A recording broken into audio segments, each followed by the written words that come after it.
What's up, guys? We're here for episode 2 for the ICY Scoop. I'm Alan, and this is Ling. You already know the freaking vibes. We're out here giving you the latest scoop. How you feeling today? I'm feeling not too well, actually. That's good. Plot twist, huh? Honestly, at least you're honest about it. Honest. Because you go and you ask people, how are you? And 9 of the I'm 10 good. times, I'm good, I'm doing good, we're chilling. But whole time they're going through a mental breakdown. And It is what it is. we'll get to talking about that later on in the podcast, but at least you're honest with your feelings. Exactly. That's why everybody has to be honest with the feelings, and that's really it's a mental thing. And you just gotta get out of it. Feel it, learn from the shit, let that shit go, and move on with your life. The first step is acceptance, though. Yes, sir. And accountability too. Accept the 2 A's. The 2 A's. The 2 A's, acceptance and accountability. And accept me. We need to coin that one. We need to like that should be one of our hashtags. Acceptance and accountability. That could be the name of the episode. Acceptance and accountability. There you go. Bam. We found it. We definitely found it. I'm also going through the motions, hanging in there. Right. I'm definitely better today than I was yesterday. No, you're doing excellent, actually. Yeah. You're doing really good for yourself. You're really just letting the emotions run, healing, doing your thing. You're not really lashing out, going out, doing the most. You're really just holding your own. Yeah, I think I can say that for a point of view standpoint. I think for me, like a lot of us, we don't really have the best coping mechanisms. You know, there's people that they'll be going through it and then they'll resort to drinking or to drugs or to partying or to doing some type of repetitive thing that they know is not really good for them. It's addicting and it becomes a problem. Right, exactly. But for me, it's like, I try my best to avoid those things. I kind of just try to let myself feel it and try myself to learn from it and then kind of figure out every day, take it day by day, how I'm gonna, todo con su tiempo. Pass it.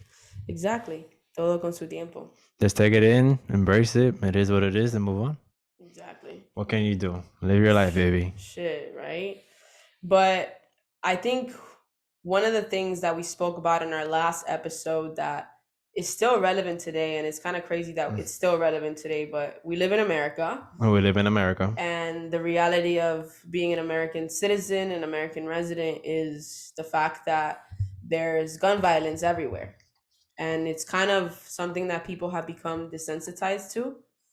We see it on social media. There's even been people like at the last shooter that we were talking about that go as far as live streaming it, and people will literally sit there and watching it. To me, that's crazy. To me, it's the fact that somebody even took the action to kill people, then I have no words. Live streamed it, but the people that are also watching it and technically they're not instigating it, and technically they're not being an accessory to it, but you're also watching it. They're watching it. Like, what kind of sick person are you to just sit there and go on Twitch and I haven't even seen the video. This is going on. Neither have I. And I don't want to. Literally haven't seen the video. I don't want to. That's traumatizing. I really don't want to either. That's traumatizing, and I think why I even mentioned the desensitizing thing before is because a lot of people, they watch these traumatic things or they go through traumatic things, and we're so out of tune with how things affect us that we kind of just repress it. But that repressed emotion or that repressed situation follows you throughout life, and you might not even notice till the day you die that you're reacting in a certain way because of a repressed emotion. I feel like a lot of people don't realize that. A lot of people don't know how to deal with emotion. A lot of people just don't know how to deal with the accountability part, the being true with your own self. Yeah, it's bittersweet trying to hide the truth with the false to make the person feel better in the moment, but in the long run, the truth is gonna follow you. The truth is gonna come out one way or another. It could be next month, next week, next year, 4 years, 5 years, come on, bro. That shit always comes out. Literally, just be true to yourself. Just be true to yourself. That's literally all I gotta say on that matter. And With the whole Texas shooting, literally, I have no words. The day I found out, literally, the whole day was ruined for me. Yeah, I let it I affect remember me. I It was the is one what who it told is. you, remember? Yeah. You were like, what shooting are you talking about? Like, bro, it's like everywhere right now. And then I sent you the link and you're like, what the hell? What the hell? Yeah, it affects me because it's like, do I want to bring children into this world? Do I want my children to go to a public school? Nah. We have to change gun laws. We have to change a lot of stuff when it has to do with security.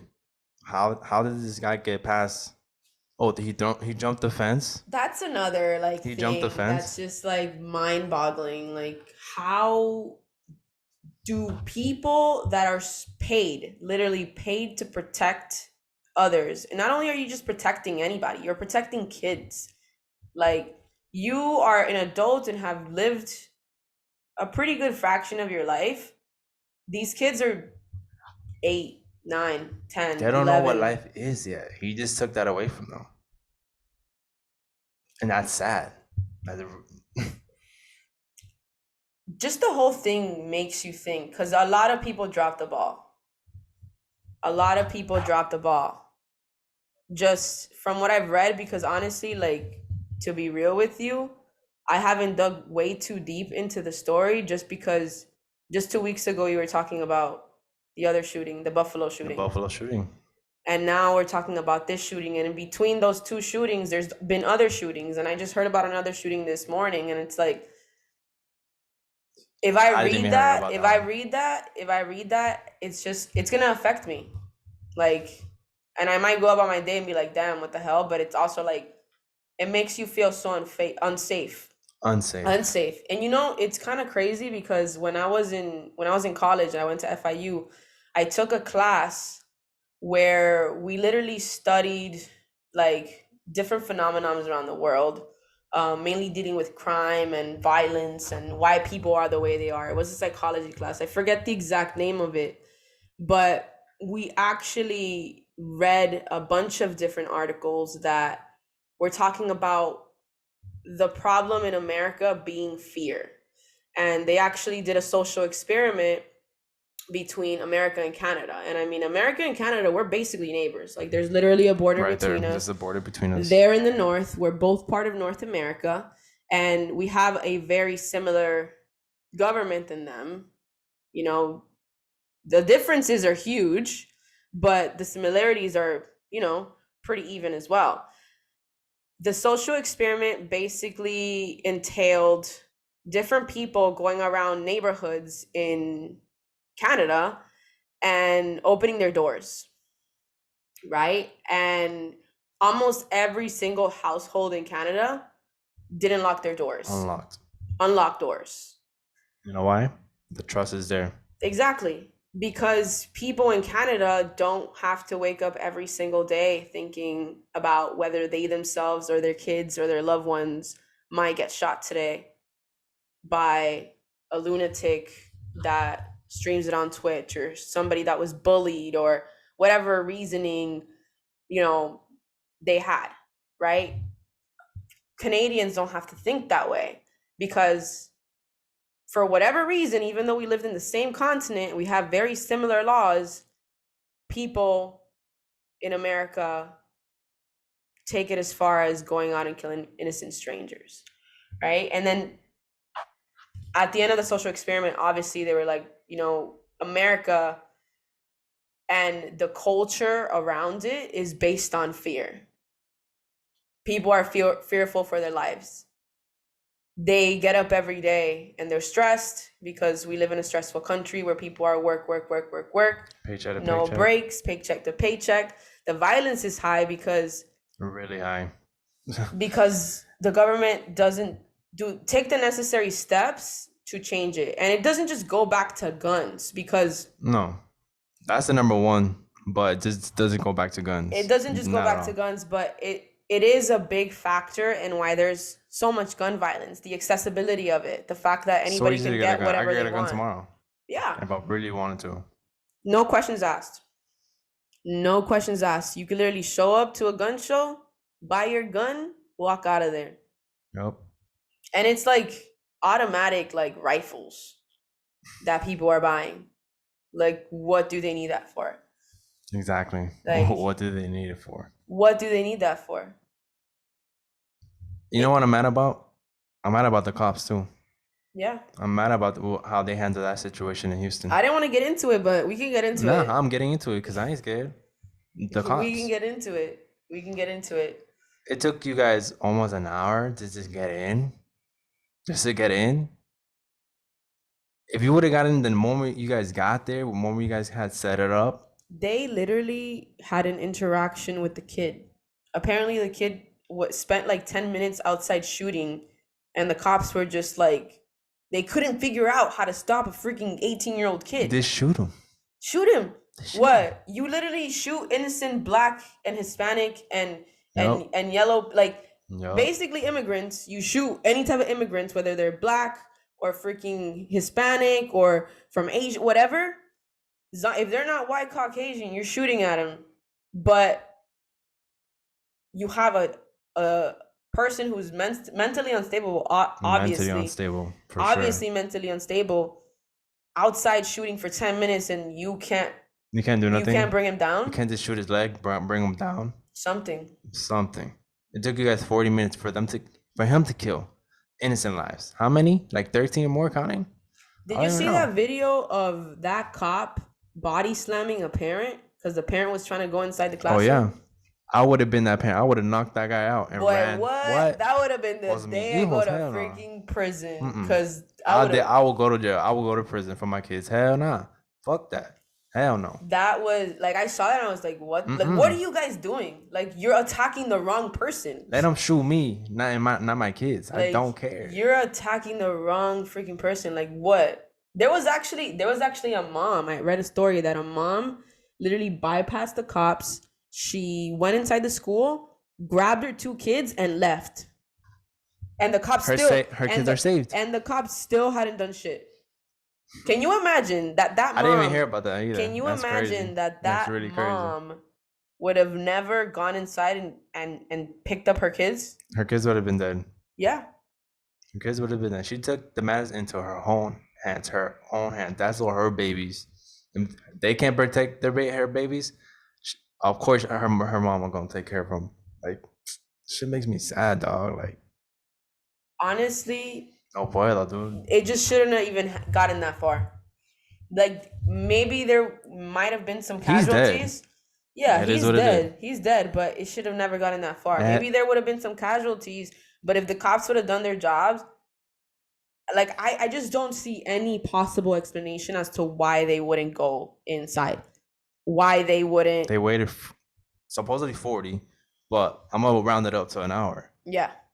It is what it is. And then the story with the teacher and the husband getting a heart attack. Oh my God. Because he lost his wife. Yeah. No, that story. It's a domino effect, bro. It affects people, and then you got more casualties. Yeah. So what can we do to change America? What can we do about gun laws? I think it's very, very easy, but I feel like this country cares about profit, and unfortunately a big profit in this country is gun sales, because we have crazy freaking people, patriots, that think they need 10,000 guns. Like, saw a picture of this couple. I'm gonna put it right here. I saw a picture of this couple that literally took a picture in their room with like a bunch of guns and rifles spread out. Like, what are you guys doing? Flogging for what? Like, what are y'all doing? For what? What are you gonna kill?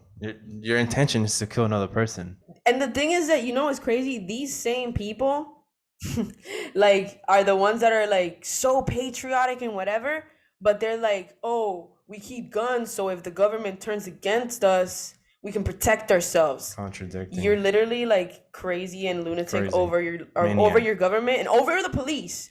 So if the government were to turn tomorrow, who do you think they're gonna send? The police and the military. So it makes no sense. But they're gonna blame it on the mental illness. Yeah. Mental illness. Which is valid. It's still valid. And we're gonna talk about it. We're gonna talk about mental illness. We're gonna talk about mental illness and mental health, but that's not the only problem. Like, bullied. You had enough money to buy a gun, but not enough money to just because he was bullied because of his clothes, supposedly. But you couldn't buy better clothes or not buy better clothes. Just don't pay mind to them. Don't pay mind to them, and to just take innocent lives that are It's what we younger were than all you. talking about like just a few minutes ago before we started. Why, if you're being bullied, why go kill innocent little kids? Like, why did you resort to that? Where's your motive? Like, what is your motive? Where's your morals too? Like, it makes absolutely no sense. Like, why did you choose that school? Why did you choose little ass kids? Like, you're 18 years old. What did an 11-year-old do to you? Like, are you being Every single soul was innocent. Innocent. It's kind of insane. It's really, really kind of insane. But to answer your question about what should be done, I think we should look at other countries, first world countries with similar economies than ours, with similar laws than ours, and look at their gun laws and figure out which ones of those we need to implement. All of them, some of them, whichever Congress decides, but actually take action. Because a lot of people are like, well, even if we have stricter gun laws, like, who's to say that people are not going to get it through the black market? Right. But you're basically saying, let's do nothing at all. Like, maybe it will happen, but it will definitely decrease the chances of it. And it'll definitely make it harder. And it'll definitely turn a lot of people that might have those thoughts and give them time to find that mental health that they need by a professional or by some friends, or maybe change their mind about even doing it at all.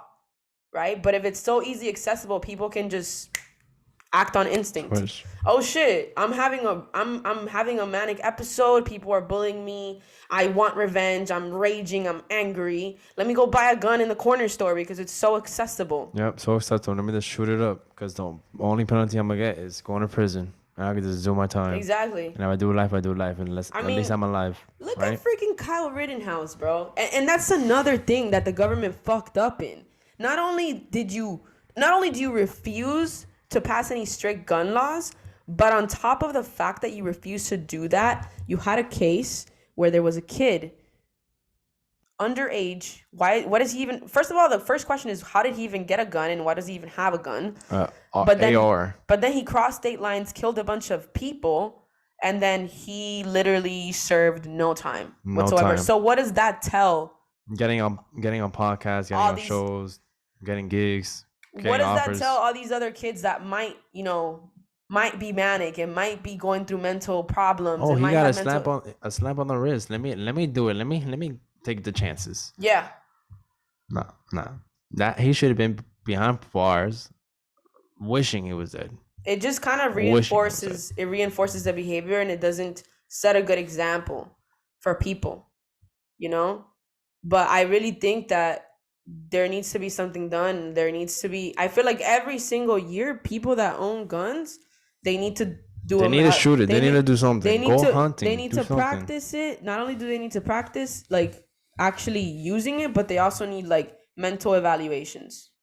Yeah, mental evaluations. Evaluations. For you to get a hold of again, get a mental evaluation. Yeah, like talk to their parents, like talk to the people around them, like should they be owning guns? Are they suicidal?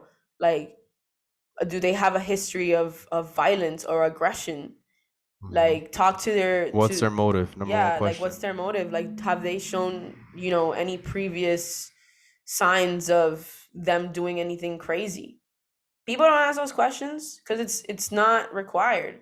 They don't care. Like I'm not even trying to be like, ooh, let's go freaking Canada because, whatever. Of course. We live in a great, I think this country, I wouldn't say it's a great country. I think it's a country that gives a lot of people opportunity, but I think the government doesn't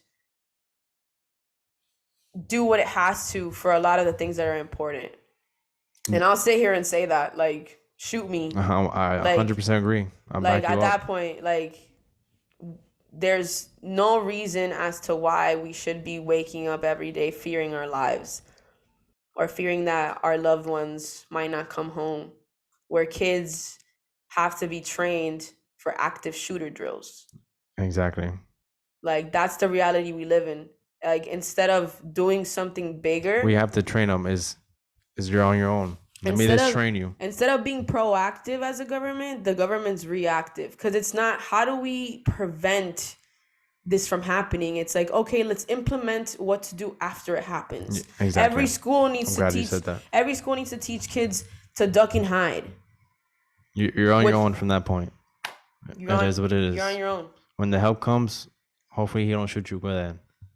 We'll wait an hour. And then this thing that people are saying that like they should arm teachers. Absolutely not. Absolutely not. First of all, teachers don't get paid enough for that responsibility. Exactly. They don't get paid enough. And secondly, like, kids are freaking mean. Kids are really mean, and like you never know how an adult might act. With a gun in his hand? A student bullying the own teacher? Oh, I got a gun in my hand. Bet. Say less. Boom. Like, no. What does that tell you? Like, that responsibility should be the people that are there to serve and protect. Nope. That's it. But before that even happens, like, there just needs to be stricter rules. There's no reason why that kid should have gotten his hands on those guns. No reason. Because they even did an interview with his, I think it was his grandpa. The grandpa was like, I didn't even know. Like, that he had the guns. I didn't even know that he was thinking of doing these things. Apparently, like, this kid was like a recluse and he was very quiet and very to himself. So I know that happens. I mean, there's some kids that they stay in their rooms all day or they play video game, whatever it is. But I feel like if we had similar laws to like countries like Canada or even like European countries, that wouldn't have happened because their process is way too strict. They need references to get a gun. Like you literally need references, and they interview your family and friends. Yep. Why don't we do that here? Why don't we implement that here? Because Second Amendment, right? Like, do y'all ever sit and think that like these freaking men that were in power, like hundreds, 100 and over, how long has it been? 100 and how many years? 300? I don't even know. I don't know. Like, too high for this right now to do this history check, but I'm gonna put it on the bottom. I'll put it on the bottom. Fun fact. Yeah, no. Do you ever like think that these men and their ideals are kind of like, you know, outdated a little bit? And I'm not to say that people shouldn't be able to protect themselves, but if they're gonna have access to guns, there needs to be more done to regulate it. To regulate it, yeah. There should be certain rules behind it, certain laws behind it. What do you think needs to be done? Honestly, what Donald Trump said, I agree with him. I'm not really a Donald Trump fan. I didn't vote for him. I didn't even vote at all. But I feel like he would have done a better job if he was president right now. What he said about changing gun laws with the schools, I saw, I'm going to put a link right here, about implementing security, only one entrance to the school. It's gonna look like a prison cell, not a prison cell, like a gated castle, whatever. There's one entry, high end security, maybe retired vets that could be there afterlife, because a lot of private schools actually have that. Yeah, a lot. Why don't we implement that in public schools? Why? Because the budget is not there. But we're sending money to Ukraine. We're sending all this money to Ukraine. But why can't we give back to our veterans that come back to the States and they become homeless? You know, I didn't know he said that, but I kind of have to agree with you with the fact that that is actually a good kind of way to go. A good way to go about it, and it is more action than the current government is taking. You know, it really is more action. I don't fuck with him. Like, people know I don't. No, he has a lot of shit that I don't agree with. I don't fuck with that guy at all. It's still fuck Donald Trump, but exactly that he makes a point there. He makes a really good point, and we can both agree that regardless of anything else, that's a really good point. And if it is implemented, I think it might change things. It may change things because again, we can prevent as much as we can, but if we're not doing anything, we're not preventing anything. We can say, hey, we're gonna do this, or let's make change, but it happens. Thoughts and prayers. Yeah, thoughts and prayers. Like what? Let's see what we can do. Think about it for a few months. Wait for the next shooting. Wait for the next shooting. Thoughts and prayers Thoughts again. and prayers again. It's like it's the same cycle. Yeah, it's the same cycle of doing absolutely freaking nothing. Like doing absolutely freaking nothing. And I feel like all these politicians, they're all bought out by all of these organizations. The NRA, half of them get money from them. But it just goes right back to it. All we care about is money. Money, money, money. And money is not everything. And that's something that I always it's not our money. I always remind myself. Money isn't everything. And that's the downfall of this country. That's the downfall of capitalism. Because in theory, it's amazing. But if you think about it, it's meant for the rich to stay rich, the poor to stay poor, and the middle class to stay stagnant and be the workforce for the rich people. Exactly. Along with the lower class. Right? I mean, look at Miami. That's basically like what's happening here. You know, the poor are staying poor, the rich are getting richer. A lot of people are moving from other states. They have a lot of money. They're kicking out the locals. They're driving them out. Mm-hmm. There's gentrification. And they're buying out everything. Buying out everything in Wynwood. Wynwood used to be the hood, bro. Wynwood, North Miami, Alapata. Like, the bro, hood. Alapata, Overtown. Even Overtown. They're building so much shit. They're building so much. Like, so much. Right by the Overtown area. Like, it's so crazy. But let's twist it around real quick. Let's talk about the Miami Heat. I'm mad as hell. Damn. I'm not even mad no more. I'm hurt. But I'm proud of them. I'm heartbroken. I'm in pain. Physical pain. My heart hurts. They took it all the way in Game 7, bro. Game 7. That Game 6 was... Woo! I wish I could rewatch it. Came back on them. Game 6, it was definitely a really great game. Jimmy Butler, 47 points. 47 points. He passed anybody that sits here and has anything bad to say about Jimmy Butler, unfollow me right now. Don't just stop watching. Stop watching. Just go. Just go because your 47 points. He passed Dwayne Wade and he passed LeBron.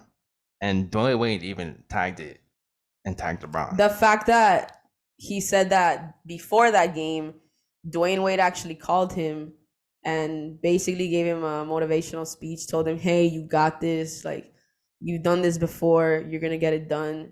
Just focus on playing ball. And that sometimes we need that push. We need that push. And look, he brought us to Game 7. Miami Heat legend Dwayne Wade called you to pep talk you. Oh, you know you dropping 47. Yeah, you know you dropping points, bro. You dropping 47 The ball is yours. points. Pass me the ball. Literally. But I think a lot of people are judging him for taking that three-pointer. That three-pointer. Yeah, I was mad about that. He should have went in for that tie, but I understand what he was trying to do. I think in that moment it's instinct. You feel me? Yeah, and he almost had it. It was just that little push. If he would have had it, for sure, it would have been our game. If he would have made that shot, he would have made it like the Ray Allen shot. Oh my! That would have gone in the history books. History books. Like they would have been talking about that shot for years. Because that Ray Allen shot, I still remember exactly where I was. It was. Real, me too. I think it was my friend Gatto's birthday or somebody's birthday, and we were at BJ's Brew House in Doral. And it was a big ass group of us. I think it was like 20 of us. We were watching the game there, and we were all standing up, bro. That game with Ray Allen. Bro, I just know I was in Hialeah and the pots and pans over there. If you're from Hialeah, you already know that 49th Street. La Cazuela. Bro, it was wild. That's Miami culture. Like I think whoever watches this that's not from Miami and they hear pots and pans, they're gonna be like, what the hell are you guys Cubans, talking about? you already know. Hey bro, you gotta be from here to understand. Yeah, you gotta be here to understand for sure. Yeah. Even if your team has never won a championship, you wouldn't understand it either. So one thing to the Celtics, I hope the Warriors sweep your ass. Yeah, I know. Fuck the Celtics. It's still fuck Boston. You. Like I don't fuck with y'all.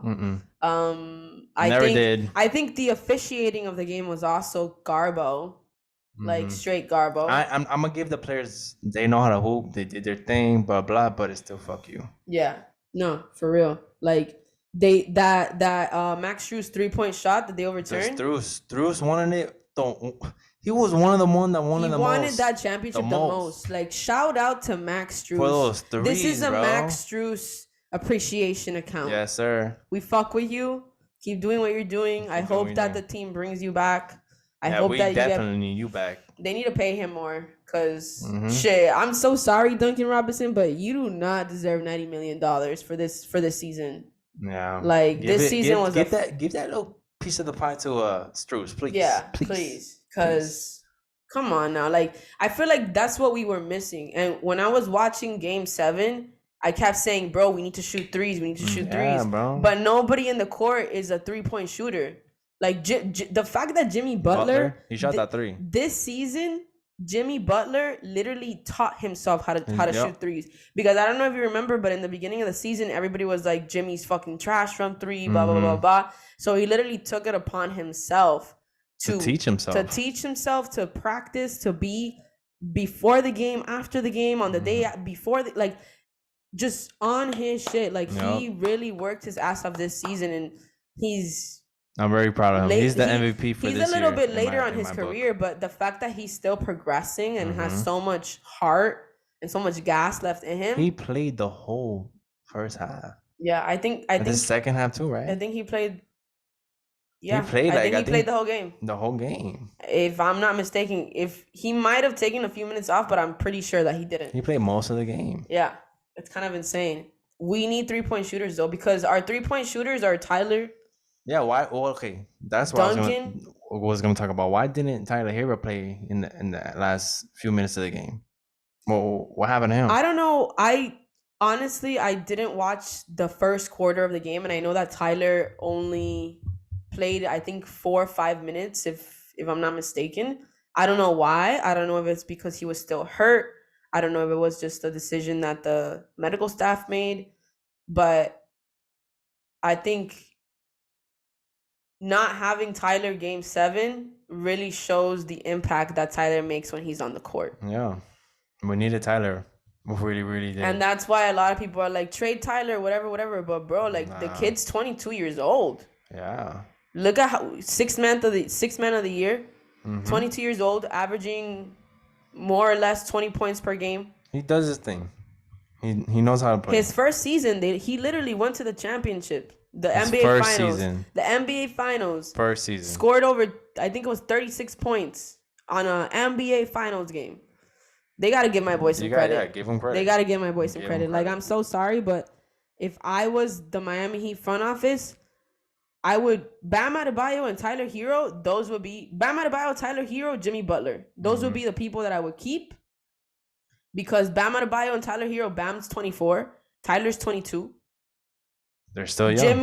Jimmy's 30. I think he's 33 or some shit like that. But Tyler and Bam are the future of the franchise. And what more do you want but a player that has been in your team, in your squad, that knows the core for already. all these years, understands the culture, understands what it means to be a Miami Heat basketball player, and is also making improvements every single year. Yeah. Every single year. But it was definitely devastating. That loss, like, I think the whole city, like, felt that loss. I know we caught up, and it was a 2-point. Strus made the 3. It was a 2-point deficit, bro. This is a 2-point, and then we just lost it. It was also the defense, though, because I feel like there was a lot of opportunities for us to, like, a lot of turnovers. go over that tie. We were, like, within 1, within 2, within 3, like, a few occasions. So it's like every time they got too close, we would lose it. You know? I mean, I could sit here and make so many mistakes. Like, we had injured players, blah, blah, blah, blah, blah. But I think the 3-point shooting was necessary there. And if we have a 3-point shooter that we're not even playing him, we're wasting not only cap space. We're wasting money. But we're wasting, like, money, and we're wasting opportunity. Because, like, I'm all for Sniper Gang, you know, Duncan Robinson. But at the end of the day, like, we're paying this guy $90 million, and why didn't they put him in Game 7? Why? I would like one of you guys to answer that question for me, because I don't know. Why? Like, I know Duncan could be a liability, especially on defense, bro. I don't know. Was it Game 5? that he got like 3 personal fouls. Like I don't even like for I don't know what, but he's just a liability on defense. Yeah.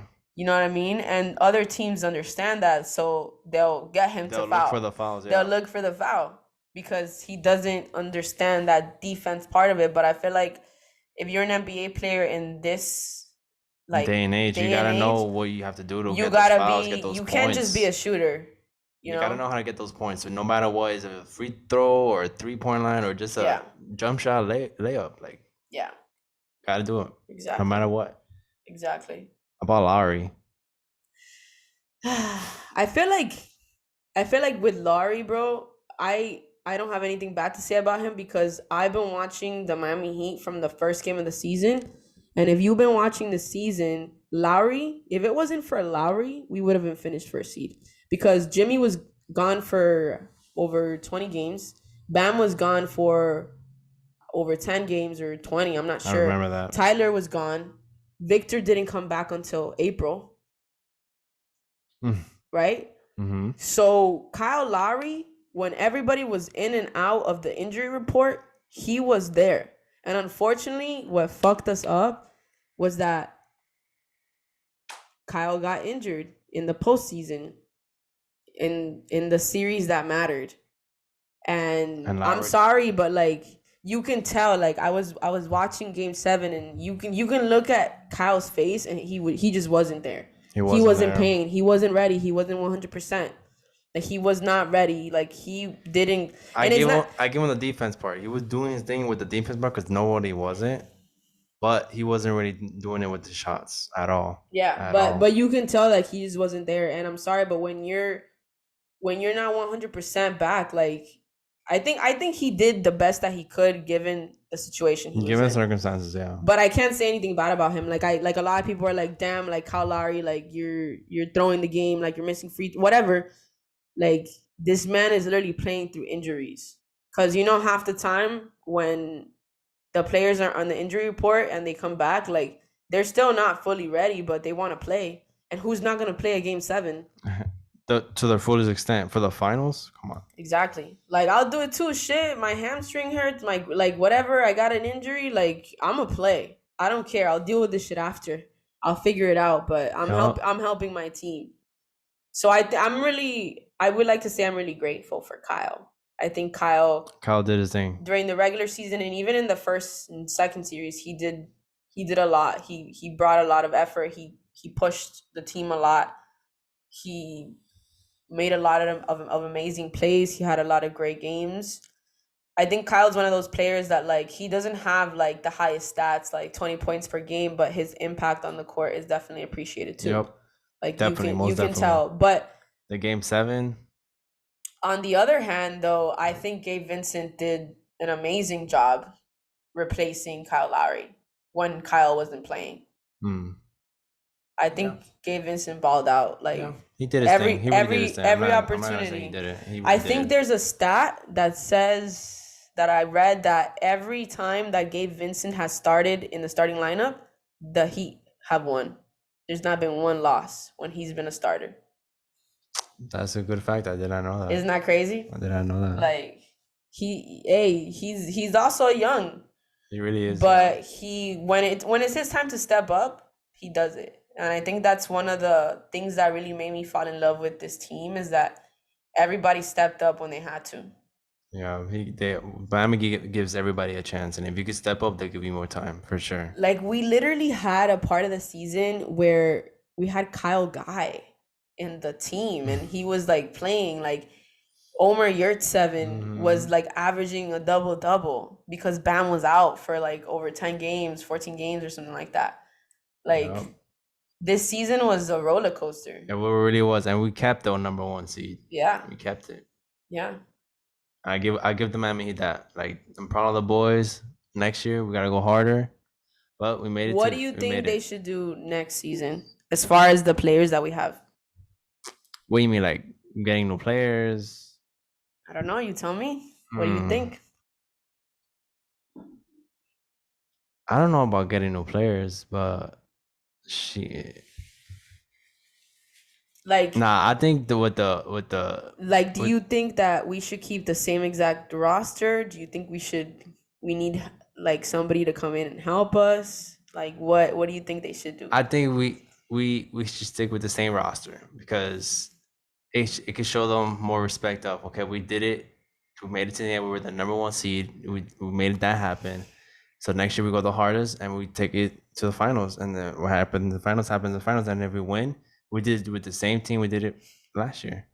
And I feel like no one should impact that. Like no one should impact the team unless you bring something to the court like defense. You got hired on people if you know I think we definitely need a big man. a big man for defense. We like need a remember big Bosch, man. big ass guy. We need that for defense. When big Look three. at it. I know that the Miami Heat is like a small ball team, and like that's the way that we've gotten as far as we have. But I also feel like in this day and age, like you said, bro, there's big men in every team. Like Big. Look at the Boston Celtics. Like everybody was beefy. Everybody was on their defense. They wanted that. You They feel wanted me? it. And like Bam Adebayo, he's a really short center. I think. Let me see. I want to see how. I think he's like 6'10", 6'11". He's not even like 7 feet tall. So Bam going Because against. we got a lot of short players on the Heat. I'm not gonna front. Like we really do. But Yeah. we gotta get a lot of big Bam- men. A lot of Bam top is people. 6'9". 6'9". He's not even like an average center is like 7 feet tall.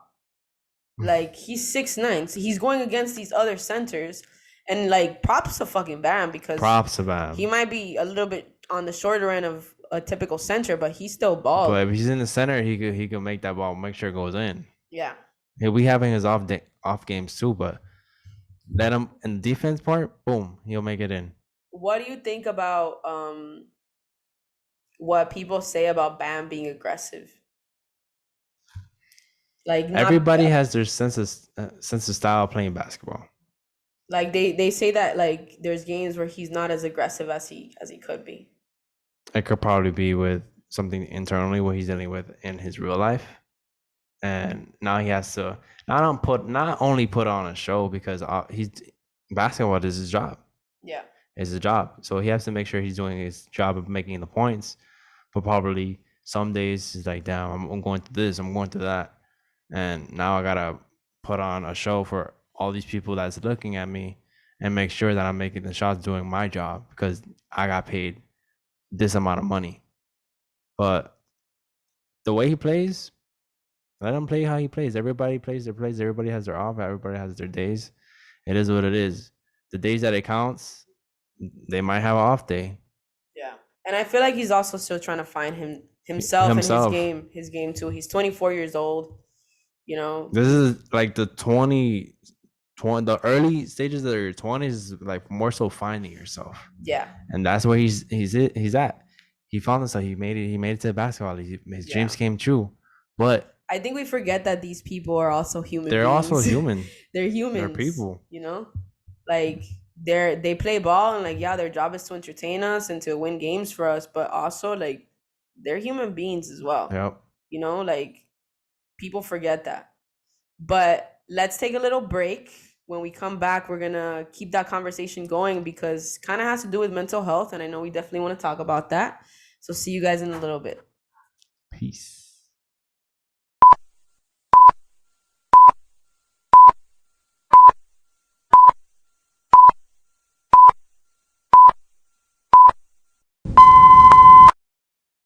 All right, y'all, we're back from the break. Thank you guys so much for staying here, for listening, waiting for us. I think the conversation so far has been pretty dope. Definitely getting a lot of thoughts flowing.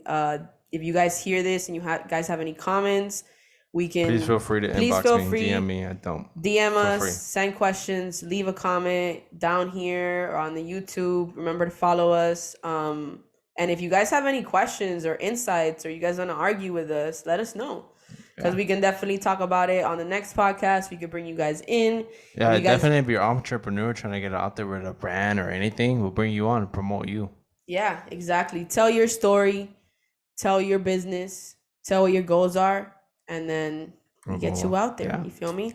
But I think what we were last talking about in regards to mental health just deserves a few minutes of discourse, right? Because mental health is something that in the last couple of years has gained a lot of momentum. And a lot of people are recognizing it. A lot of people are taking the time to work on their not only physical health, which people have been doing forever, but now that we have the research, now that psychology has gotten so big, now that there's been so many trials and experiments of us really understanding the mind, how we work, how human behavior is affected and how it affects others. It's important that we nurture that side of our lives. We have to take care of our what's up here. We always take care of our heart, but we have to take care of our brain and what we think about and our thoughts. Because we could think about something and then overthink it, and then it eats us up, and then we act on it because of emotion. It's literally a domino effect. Reality is perception. And that's something that I always remember. And when you have thoughts in your head telling you something, that becomes your reality. And exactly, the mind is a very powerful tool. Plays tricks on you. A really powerful tool, and that power can either be negative or positive. It can be negative in the sense where you're having all these thoughts and overthinking something, and it's hindering your growth and it's keeping you stagnant, and you feel like you can't do anything, whereas you have a positive mindset that helps keep you going and helps keep you motivated and helps keep you inspired. But you should never feel bad for not always having a positive mindset, because it's kind of just unrealistic. No one's telling you to be positive all the time. Be positive in a way where you could make a change in the world, but you're going to feel those emotions, and you're going to have to feel those emotions, understand those emotions, and potentially let those emotions go and then continue with your life. Because if you're going to just continue and have a grudge for what are you going to gain from having a grudge or carrying that hate in you? Nothing whatsoever. And it's really important to nurture our mind and talk about what it is, because a lot of people don't like confrontation. Yeah. And it comes to he or she say, you'll start finding out things through friends. Oh, Fulana said this, Fulana said that. Why we have to find out things through our friends? Why can't you just come up as a man, as a woman, and said, I did this or I did that? Yeah. Accountability. It's what we were talking about earlier, accountability. And a lot of people don't have accountability. A lot of people don't like confrontation. Not necessarily confrontation has to be a bad thing. You could come to an agreement. You could come to an understanding. Or you can agree to disagree. Agree to disagree. But as long as you put yourself out there, oh, I went to the person, I didn't talk behind their back, I didn't tell this other person to be the messengers. Because then what happens to the messenger? Now they're in the middle, not their business. And now they're overthinking of their friendship with both parties. Yeah. Now they're in a whole another roller coaster. I think it all boils down to the fact that I had this crazy thought the other day, and our generation, we're both 26 years old. Mm-hmm. We grew up when social media blew up, right? So our generation specifically, and all the generations that came after us, our form of communication is primarily not face-to-face. Mm-hmm. Our form of communication is primarily social media, texting, emailing, chatting. But anything that has to do with the internet. Face-to-face interaction, not that it's lost its purpose, but I feel like our generation and every generation, like I said, that came after us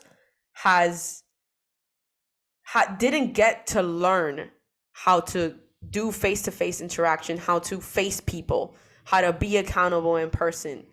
So social media has given people that armor to hide behind a profile, to hide behind a phone, to hide behind a screen. Twitter fingers and stuff.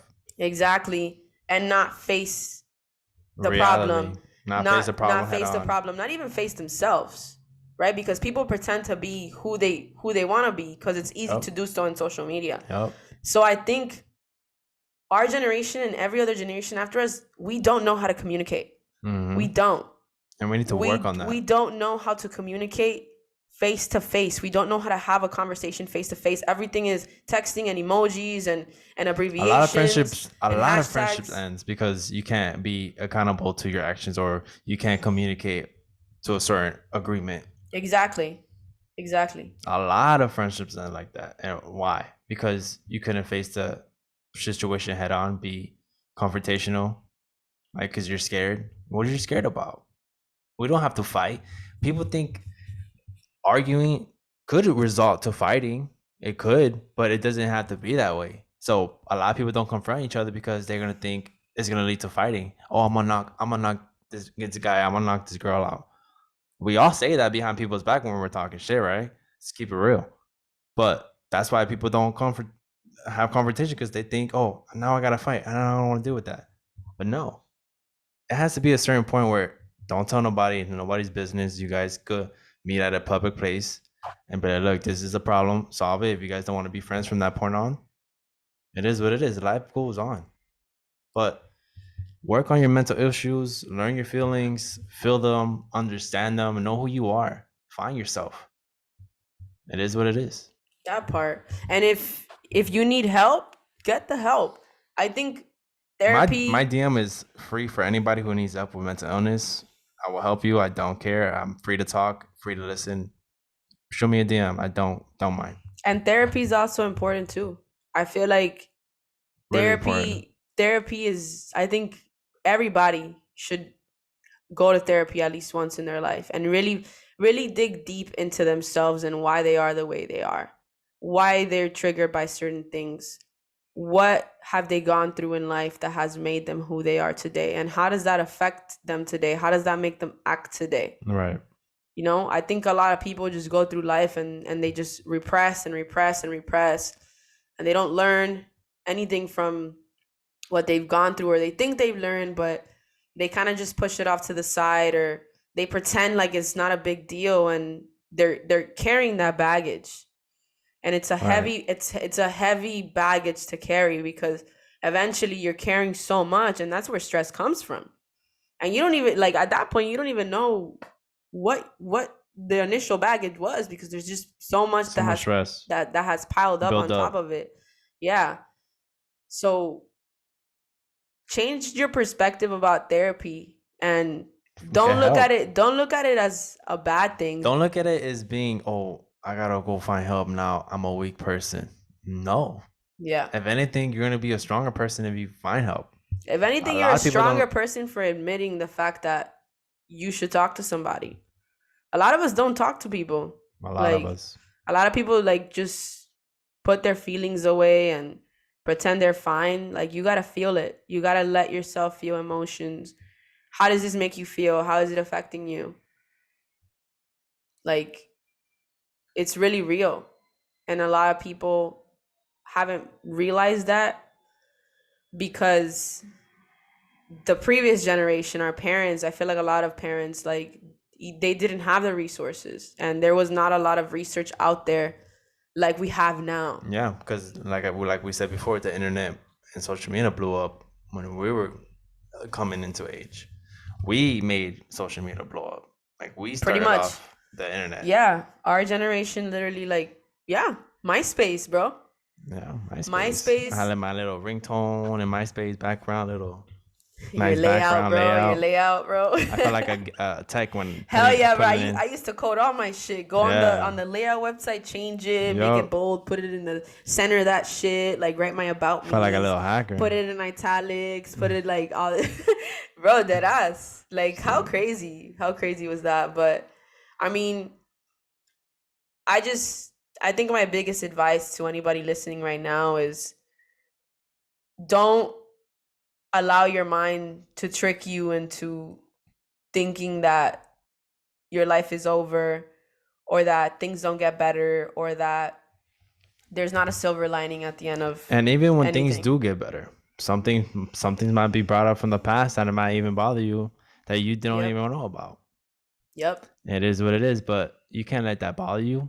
Yeah, feel it in the moment. Yeah. But the next day, go about your day like you were yesterday, where you were 2 hours ago. And there's gonna be days that are harder than others. Always. You feel me? Like You can't ignore the bad days. there's gonna be days where you're not gonna be motivated and you're not gonna want to do anything and you're gonna have low energy, and those days are gonna come, and they're fine. But you know, the better ones are on the way. That's the mentality that people are gonna have. Better days are coming. That's all I know. Just don't be afraid to ask for help. Don't man. be afraid, man. Literally, don't be afraid. And that's one of the things with me. If anybody knows me, I'm very confrontational. I don't like. It's an Aries thing. It really is an Aries thing. Because me really too. I don't like thinking that I have a situation with nobody. If I have a situation with you, I will let you know. And if I have to find out something that you did, and I find out, I'll confront you, because I have no problem with that. That's how real I am, and a lot of people don't like it, and it is what it is, because I'm not gonna fall into the stigma of acting fake, talking behind somebody's back.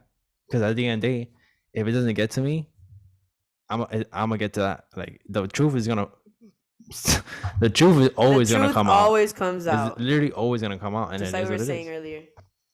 Truth is always in the pudding, and it's always gonna come out. All the time, no matter what. But yeah, man, don't be afraid to get help. Like, whether it's by a friend or a family member or a stranger or in therapy or be whatever closer it to is. your family. Like, Facts. I know a lot of people are not close to their family. A lot of people that are, and that's probably a big factor why you're not really confrontational. It is what it is. Work on that relationship with your family first, or work on a relationship with somebody that you grew up with and you don't even talk to anymore, because a lot of situations you grew up with somebody and you guys drift apart, and it is what it is. That's life. But it takes two to make a relationship work, right? So if one person's not gonna work on the relationship like the other person, it is what it is. You did your part, and now you got to move on with your life. It is what it is. You're hurt, and learn how to forgive. I think forgiveness is something that a lot of people need to learn. You know, I think I'd like to believe, and it doesn't make you a weak person. Yeah, a lot of people think doing nice things or forgiving people, that's a weak person. Yeah.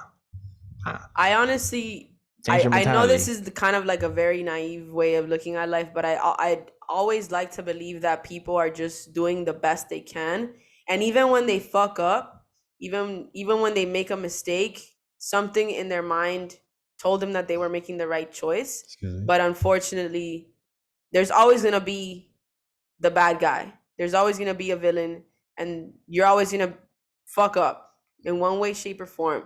So I think that learning to forgive people, as hard as it is a service that you're doing to yourself, because carrying that burden around all your life is just gonna hurt. Yep, and you're gonna always think about it, and it's always gonna be behind your back of your mind. Even those days that you forgot about the situation, is gonna come right back up. Exactly. I had situations where people were talking shit behind my back. I confronted them, and we weren't friends for quite some time.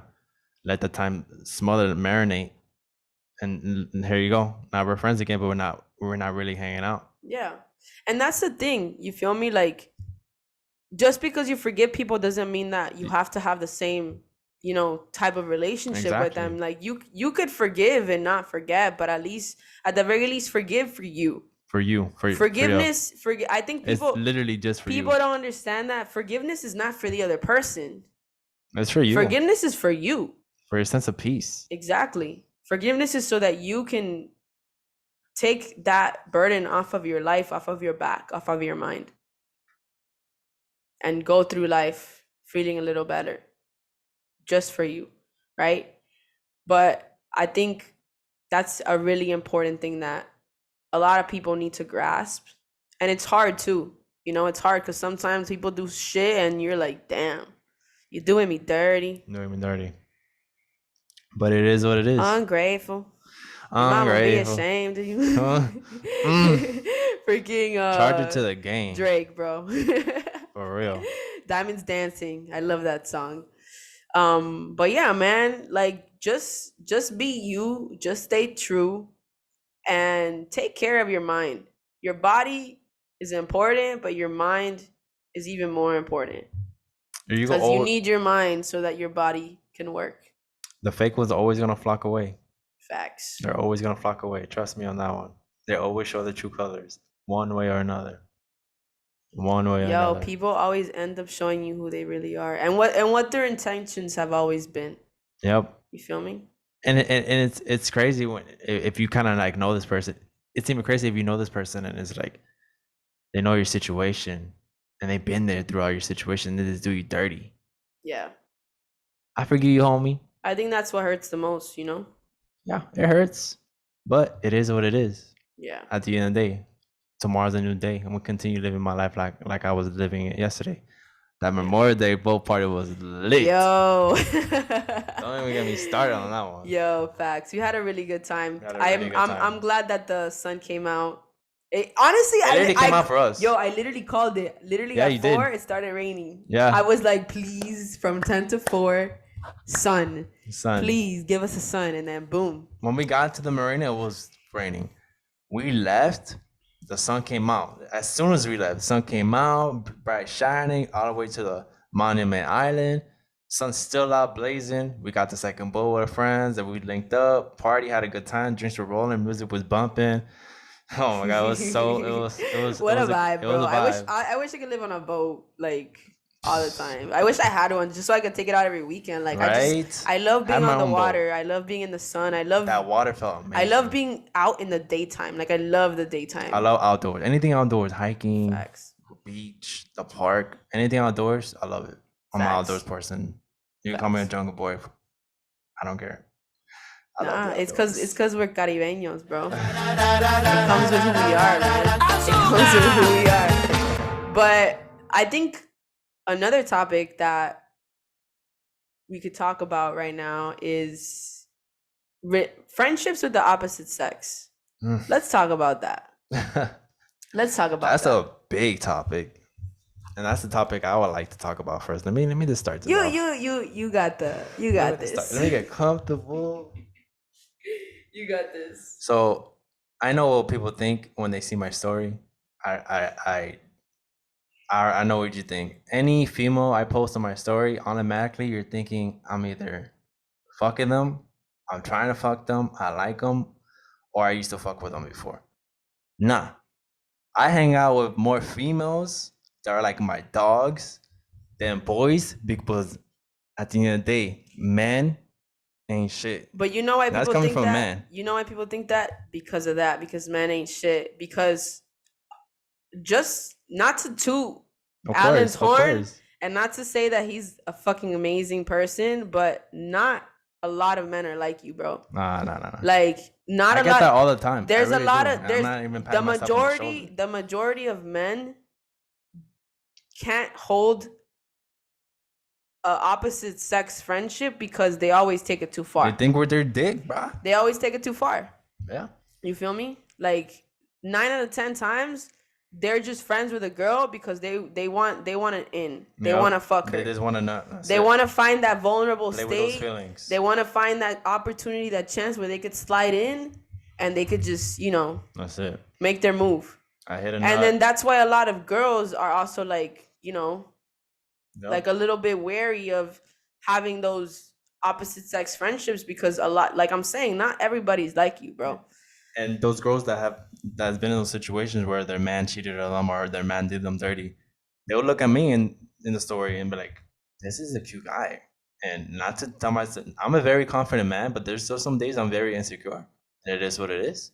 But to this point where opposite sex, it is what it is. People who knows me, that follow me from high school, knows that I was hanging out more with girls than with guys.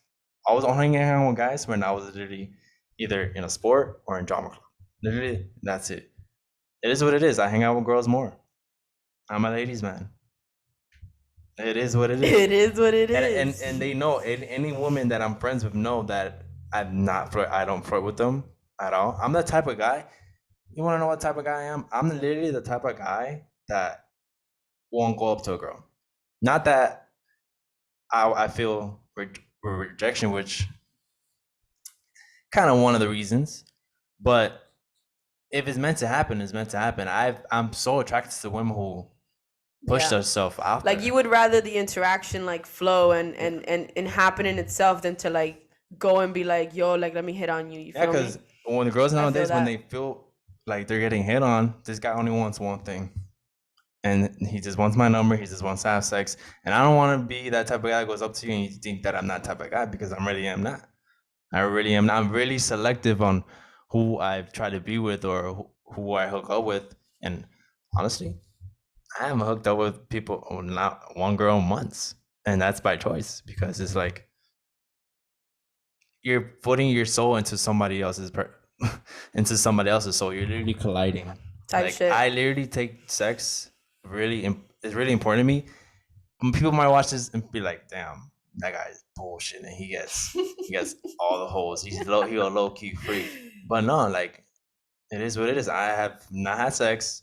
For all the ladies that want to know this guy's slinging that dick, no, it really is not. It's just I have a high respect for women, and And for that's yourself too. not for myself, and it stems from my mother. Like my mom, she raised me and she raised my sister. So having two women raising, like my sister is 2 years younger than me, but in some way somehow she was raising me too. Like she was like giving me pointers on how to respect women. Like, I give big props to my sister and big props to my mom for really being like teaching me how to respect women and carrying myself well, and like giving me an inside scoop on how women think. And I don't know how some of you women think, because I'm like 5 steps ahead of you at that point, you know. But to answer your question, if people could be opposite sex with the opposite gender, Wait, what? 100%. Wait, what? People What? could be opposite sex with the opposite gender. People could be friends with the opposite sex. But people could be friends with the opposite sexes. Like it's a real thing, and Absolutely. I have a lot of girlfriends. As I long could as say there's girlfriends because respect. they're actually my friends. My friends. If potentially I find a girl and she's okay with me having a girlfriend, she could meet my girlfriends. My girlfriends could be like, bro, that he's the boy. He's like, he doesn't. I swear on my mama, like I don't flirt with none of my homies. I call them homies because they're literally the homie. Yeah. And it is what it is. Because a lot of my boys, I love them, they're doing things, but a lot of my boys are in relationships. And I'm not, I'm like, I was the only person that wasn't in a relationship back then. And all of them were single. But now I'm in the single stage, and now all of them are in relationships. And I highly respect that. I respect every single girl that they're with. I love every single girl that they're with. But I know that it's really possible if men don't think with their dick. Facts. And that's where boundaries need to be set. You feel me? That's where boundaries need to be set. And I feel like also like people need to understand when to not cross a boundary sometimes without it even being said. Because it's just like, it's what you just said. You have girlfriends and you respect them and they respect you, but a lot of other people don't know how to have that respect. Yeah, they don't. They really don't know how to have that. They'll cross the line and they'll intentionally do so, and then now it kind of makes things awkward. Now there's not one good girlfriend of mine that I've hit on. Not one. If I were to hit on you, you're not my friend. That's how it should be. I actually have that rule, and a lot of like as a lesbian, like having girlfriends all my life and being so close to them, I've had previous partners that have been like a little standoffish about it, but I have that rule because you know, as a lesbian, I get the same exact like, you know, bad rap as a fucking man because they all think that we got all these hoes and we're talking to bitches and we're like slanging pussy around, but it's not really like that, especially with my friends. With my friends, like I have that rule, like I don't cross that boundary. Like it shouldn't be crossed because I've not on top of the fact that I value the friendship, like that's just not how I look at these people. Yep. That's just not how I look at these people. My platonic relationships stay platonic and my romantic relationships are separated from that. You know what I mean? So obviously there's people that cross that, and I've and it's not like that in every friend group. I know friend groups that I'm not a part of, but that I know of, that all of them fuck each other, and all of them date each other. And I know a friend group too. I personally can't do that. I can't. I can't, because just like you, like, I can't just, Bro, give my pussy to anybody. How much you think my body count is? Say it in the comments. Say it in the comments. It's not double digits. I'll tell you that much. How much is body count? And people think, all my friends say that it's double digits, but I always say, nah, it's not double digits, and I just laugh it off, and then think, since I'm laughing, that I'm lying, but it's not double digits. Yeah, I'm really selective and I'm really picky, so yeah. Facts. What's that Bad Bunny lyric? Don't get me started. You know what I'm talking about? Yeah. Con cualquiera no me meto, quiera no le eso. Bro, I'm gonna put it Ni on le right meto now. mi secreto. I love that song. That's such a great fucking song. But yeah, man, I think the verdict for me is that yes, men and women can be friends, as long as there's respect and boundaries that are set. And as long as one person doesn't cross the boundaries and make things awkward, and respect the other person. You know what I mean? Because another thing that I really like that you said is the fact that you respect your boys, your homeboys, girlfriends, and their relationships. Because that's another thing that people do. You feel me? Yeah. Like, you will meet somebody that is supposed to be your significant other's friend or acquaintance or whatever, and whole time homie's trying to get at her. Whole time homie's trying to find a vulnerability so that they can make their move. And it's like, and you trust them. It's like, nah, they would never do me like that. Like, to me, it's like, nah. What? But you never know. You never fucking know. You never fucking know. I just think at the end of the fucking day, it's all about respect. All about respect. Number one thing. All about owning up to your accountabilities and to your problems and to your intentions. Like, yeah, intentions. That's a key word. Intentions. Like, what are your intentions to do things? Because some people will just become friends with somebody just to pipe them, just to get in their pants. I don't know how most of you men think that way. You get to know somebody, waste their time, and then you pipe, and then bye, on to the next one. Yeah. Like, I don't have the time to do that. I'm trying to find the love of my life. So if you're the love of my life, hit my DMs, please. The streets are not for me. They really are not. I already have the love of my life. It's just awkward right now. I know. In confusion right now, but I digress. But anyways, let me ask you guys a question. Are you happy? Are you happy?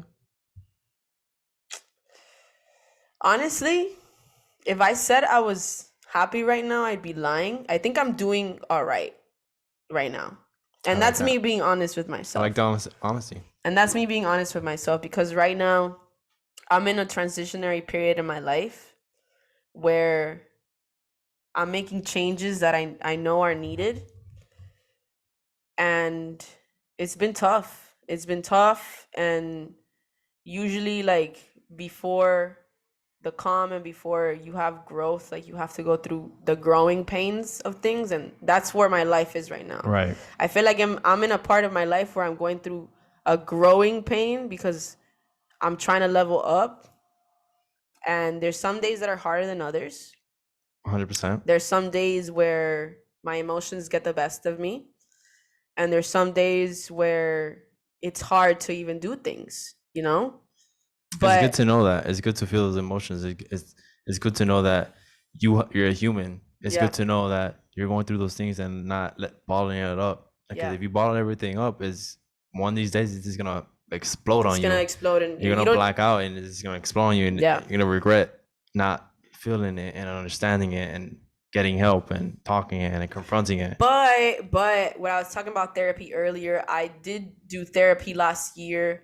I just switched my therapist. I'm starting a new therapist.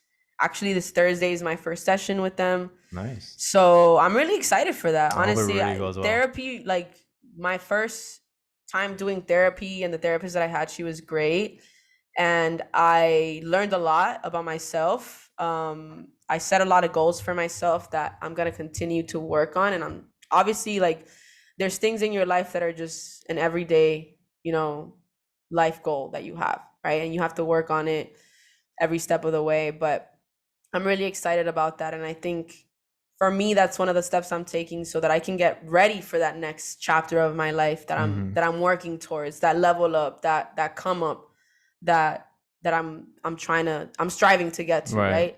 So I'm pretty excited about that. But yeah, man, I think I'm okay right now. I wouldn't say I'm happy. I like that. I'm happy. Honest. I'm happy that my loved ones are safe, and I'm happy that I'm alive. Grateful. And grateful for it. But there's days that are really tough, and days have been tough lately, and just got to keep it pushing. But how about you? Are you happy?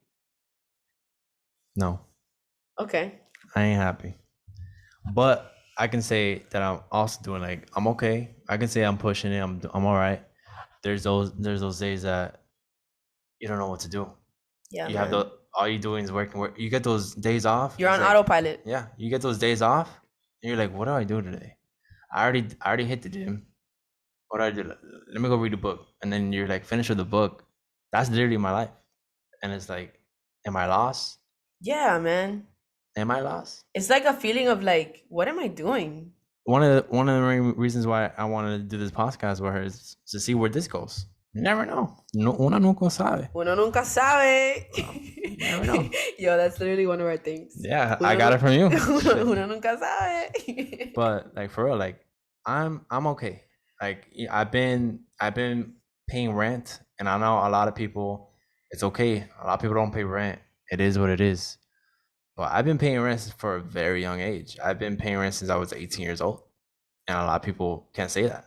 And I have to make ends meet, because if I don't make ends meet, I'm back at my mom's house, and that's where I don't want to be at. My dad lives with me. He helps me. Thank God. He acts like a roommate, but he's also my father, and I have to give him that respect. But he's a really good help, because Miami's getting expensive. Yeah, man. It's really getting expensive. La costa está mala. And it's not easy, but certain things come up back into your life, and it challenges you. Yeah, man. It really challenges you. And I have a situation that got back up into my life, and I thought I was really over it, and I am over it, but those emotions come back rushing, and it's like, damn, what can happen? Like, how did this happen to me? Like, I would have never thought. And you have to just continue your life, put the chin on the shoulder, like you said, charge it to the game, and move on. To the game, bro. It is what it is. But to answer your question, but learn from it too. You feel me? Yeah, you gotta learn from everything that life throws at you. Learn from it. Like, what is this teaching me? Don't just brush it off the shoulder. Oh no, it just happened to me. It could happen to anybody. No, it can happen literally to anybody. But I never thought it would happen to me. I really didn't know it would happen to me, but it is what it is. And I can say now it happened to me. I'm not gonna drop no names. I'm not gonna give them the satisfaction of, putting them on our show, because they don't deserve the satisfaction of me name dropping. No free clout, baby. No, not at all.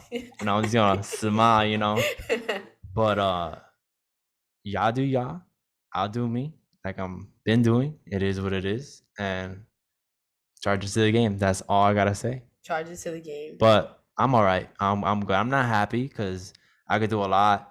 I know I have a lot of potential, and I'm the only person that's holding myself back. That's exactly how I feel too. I'm literally the only person that's holding myself back. It's a you versus you thing, bro. Yeah, literally. With dance, I love dance. That's literally one of my passions. I didn't pursue it in high school because I was literally in a drama club. I was in track and field. I was not paparazzi.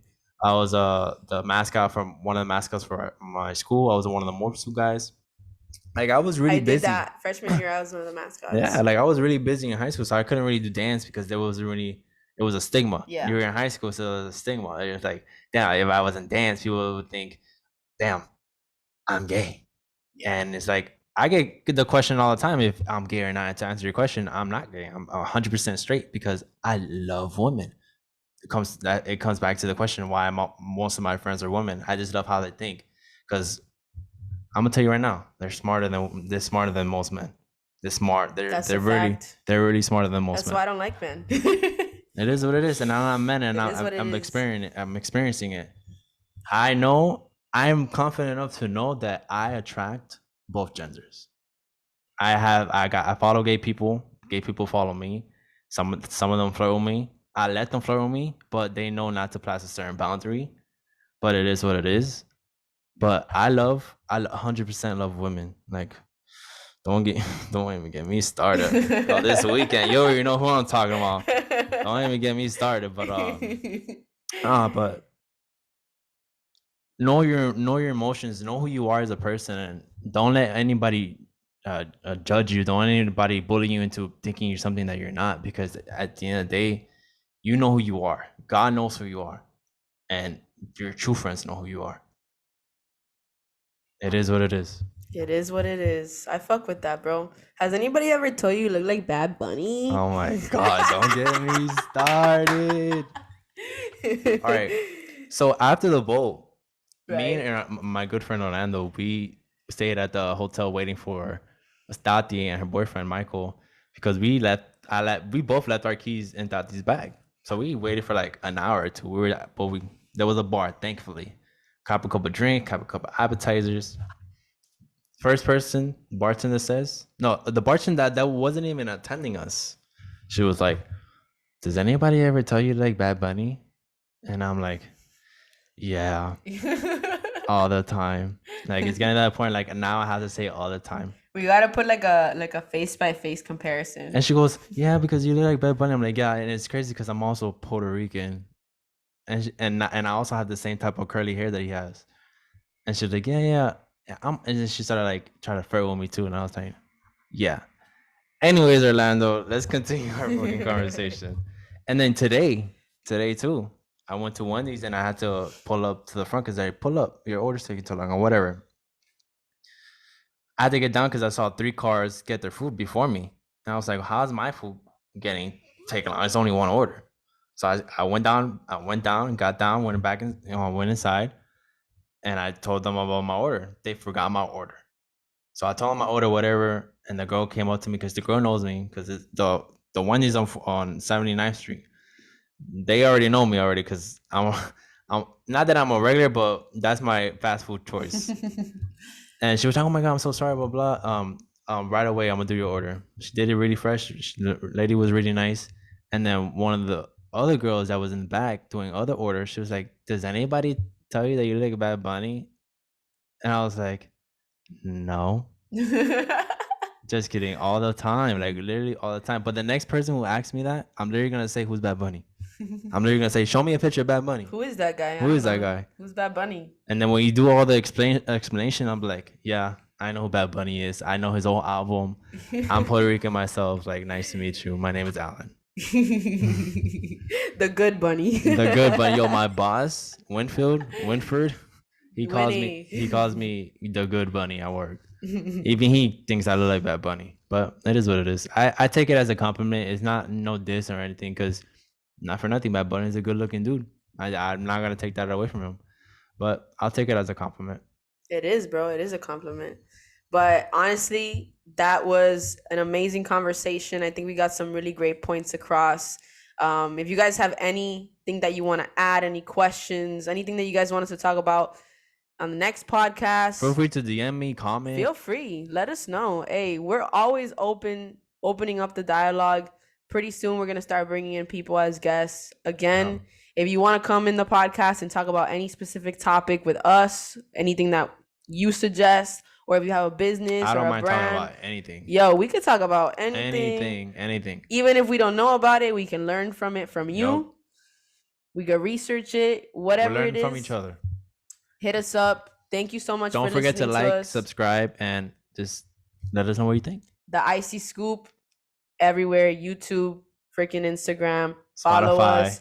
Check us out. Apple Music, Spotify, Todo. all that good shit. See y'all later. Peace.